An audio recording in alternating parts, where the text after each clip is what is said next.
Hello student, एक बार फिर से स्वागत है आपका मैथ मस्ती 2.0 में। आप इस वीडियो में सीखेंगे linear equation of two variable, दो चर वाले रैखिक समीकरण का ग्राफीय निरूपण के साथ साथ बीजगणितीय निरूपण। ठीक है ना। एक्सरसाइज क्या बोलता है?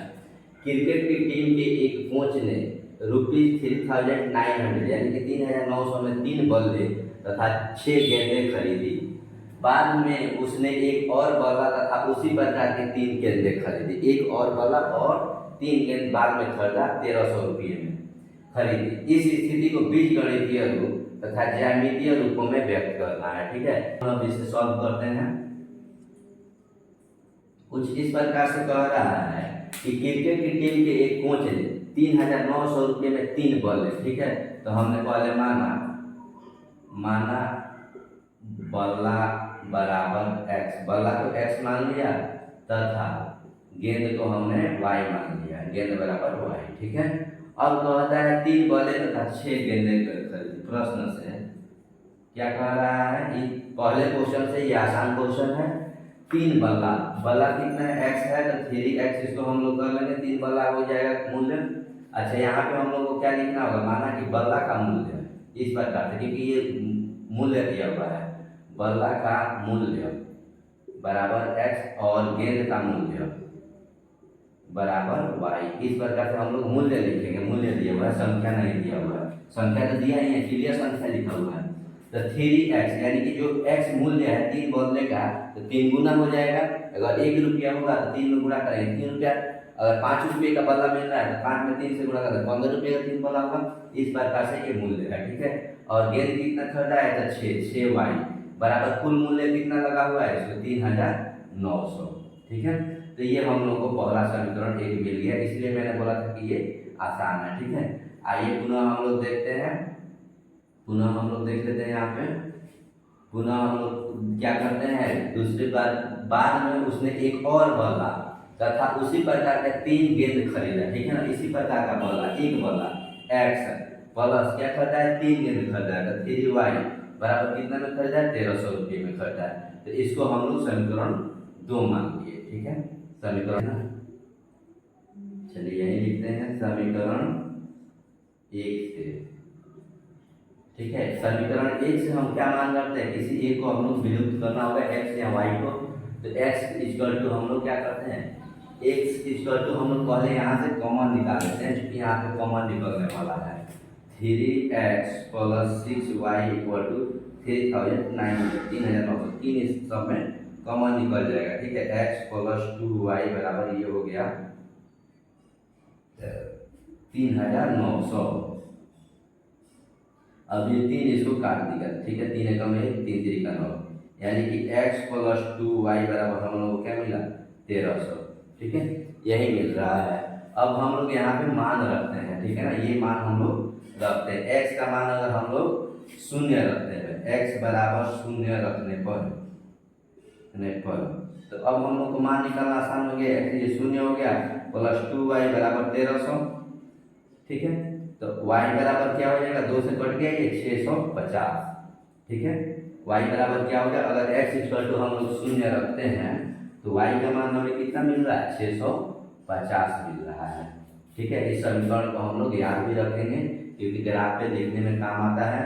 अब हम लोगों को ये समीकरण या फिर कोई एक समीकरण हम लोग इसका शॉर्ट फॉर्म ही नोट करके रखेंगे। ये समीकरण किसका है? तो x plus 2y equal to 1300 का ये पहला समीकरण है। ठीक है, दूसरा समीकरण है x plus 3y equal to 1300। ठीक है, इस प्रकार से दोनों में 1300 मिल रहा है। ठीक है, इस समीकरण को हम लोग याद भी रखेंगे, क्योंकि ग्राफ पे देखने में काम आता है। अब हम लोगों को ये समीकरण या फिर कोई एक समीकरण हम लोग इसका शॉर्ट फॉर्म ही नोट करके रखेंगे। ये समीकरण किसका है? तो x plus 2y equal to 1300 का ये पहला समीकरण है। ठीक है, दूसरा समीकरण है x plus 3y equal to 1300।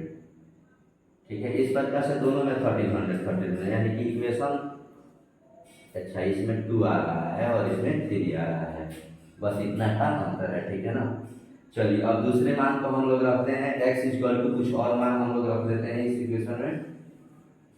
ठीक है, इसको हम मिटाते हैं यहाँ से।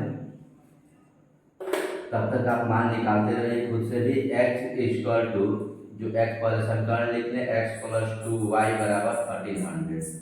तो x का मान रखें या y का मान रखें, कुछ भी रख सकते हैं। अगर x इक्वल टू 2 रखते हैं तो कोई फायदा नहीं है, x इक्वल टू 100 रखते हैं उधर जाके घटाएगा। चलिए x इक्वल टू 100 रखने पर, ठीक है, x बराबर 100 रखने पर तो क्या मिलेगा, 100 प्लस 2y बराबर 1300, ठीक है। तो 2y बराबर हम लोग को मिल गया 1300 में से 100 ये उधर जाकर के घटा देगा, ठीक है। यानी कि ये हम लोगों को मिल गया 1200, ये y घटाएगा उधर तो जाकर के 1200 हो जाएगा। y से हम लोग घटा देंगे 2 से, तो ये मिल गया हम लोग को 600। यानी कि x इक्वल टू अगर हम लोग 100 रखते हैं तो y का मान जो आता है 600 आता है, ठीक है। इस प्रकार समीकरण 1 के दो मान हम लोग निकाल लिए। अब आते हैं हम लोग समीकरण 2 से। समीकरण 2 से दो मान हम लोगों को निकालना होगा, ठीक है। उसके बाद हम लोग ग्राफ बनाएंगे। समीकरण 2 में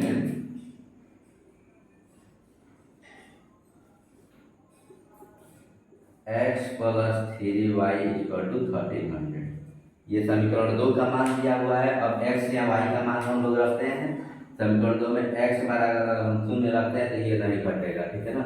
100 रख देते हैं, x इक्वल टू 100 रखने पर, 100 रखने पर आप बार बार अभ्यास कीजिएगा तो पता लग जाएगा कि क्या रखना है। 3y इक्वल टू, ये 100 उधर जाकर के घटा देगा, इस तरह से समझिए। x के जगह पे 100 रख दिए, यहाँ की जगह पे 3y इक्वल टू 1300। अब ये 100 जो है बराबर के उस साइड भेजेंगे तो माइनस कर देगा, ठीक है। इस प्रकार हम लोगों को 3y इक्वल टू 1200 मिलेगा, ठीक है। और 3 से जब ये कटाएंगे तो हम लोगों को y इक्वल टू 400 मिलेगा।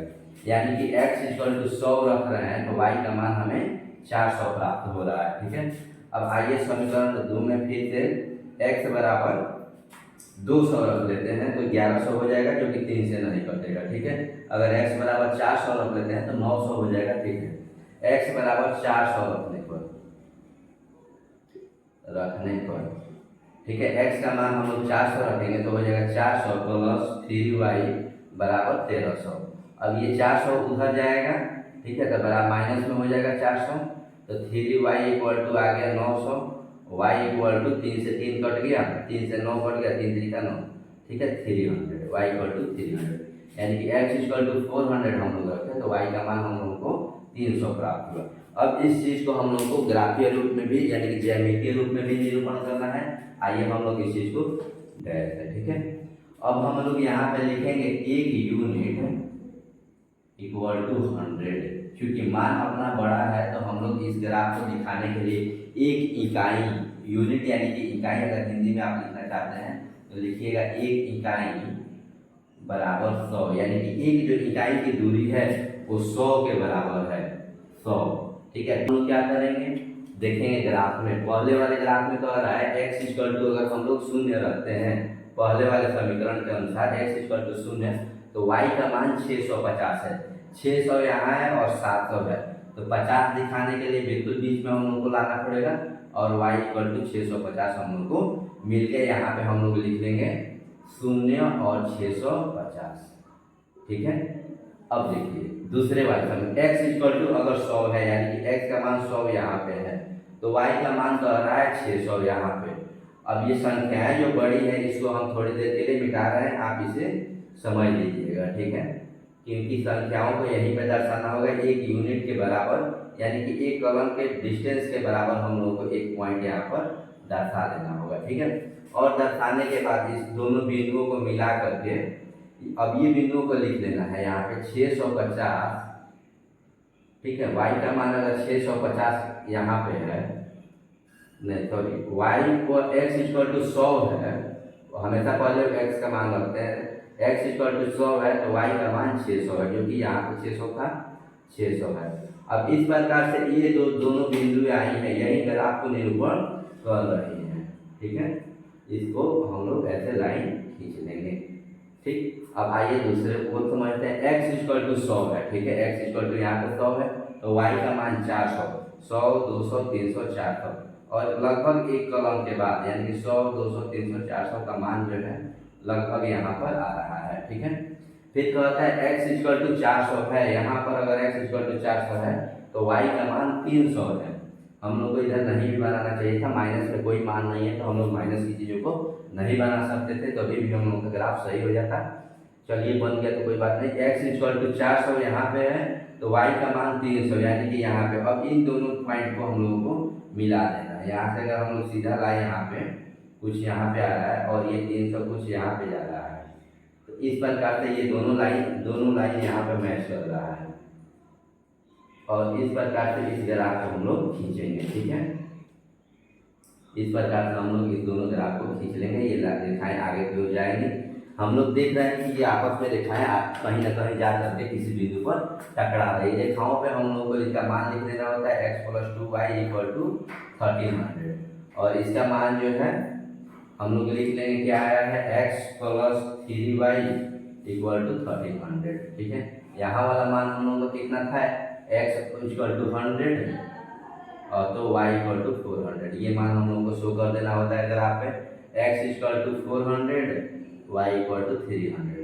इस तरह से आपका ज्यामितीय निरूपण हो गया और क्वेश्चन भी इससे पहले ये बीजगणितीय रूप से समीकरण हम लोग बनाए थे और इस प्रकार से ज्यामितीय निरूपण का प्रयोग हम लोगों ने करके इस वीडियो को आप पॉज करके नोट कर लीजिएगा, समझ लीजिएगा। अगर अभी भी नहीं समझ में आ रहा है तो जहाँ पे नहीं समझ में आया वहाँ पे कमेंट कीजिएगा। इस प्रकार के इन्फॉर्मेटिव वीडियो के लिए, इस प्रकार के ज्ञानवर्धक वीडियो के लिए इस चैनल पे बने रहिए और इस चैनल को ज़्यादा से ज़्यादा सब्सक्राइब कीजिए, शेयर कीजिए। ज्ञान बांटने से ज्ञान बढ़ता है, हमेशा इस फॉर्मूले को याद रखिएगा। आप अपने फ्रेंड सर्कल के व्हाट्सएप ग्रुप में शेयर कीजिए। मिलते हैं ऐसे ही किसी और इन्फॉर्मेटिव वीडियो के साथ, तब तक के लिए जय हिंद।